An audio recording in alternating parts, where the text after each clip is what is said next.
పట్టుకమ్మా. పాడైపోయిన స్మెల్ వస్తుంది అది. ఒక్కరు కాకపోతే ఇక్కడ ఉన్న వాళ్ళు అందరూ టేస్ట్ చేయండి. నీకు స్మెల్ వచ్చిందా రాలేదా? పాడైపోయిన స్మెల్ వస్తుందా రావట్లేదా? నేను మిమ్మల్ని అందుకే అన్నా, నేను వెళ్ళండి మీరు ఉండకండి ఇక్కడ అని. మీరు ఉన్న తర్వాత వాళ్ళు చెప్పాలంటే వాళ్ళ ఎంప్లాయీస్ కదమ్మా. మరి మీరు వెళ్ళండి, ఇక్కడ నుండి వెళ్ళండి. మీరు తెలుగా హిందీయా? తెలుగా? వాసన చూడు, ఇది పట్టుకో పట్టుకో, వాసన చూడు. పాడైపోయిందా పడవలేదా?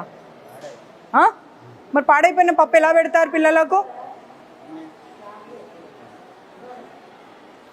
స్మెల్ ఆ రే, ఓ దేఖో కిतना గందా స్మెల్ ఆ రే. ఇన్ఛార్జ్ ఎవరు ఇక్కడ? ప్రిన్సిపల్తో పాటు ఇంకా ఇన్ఛార్జ్ ఎవరు?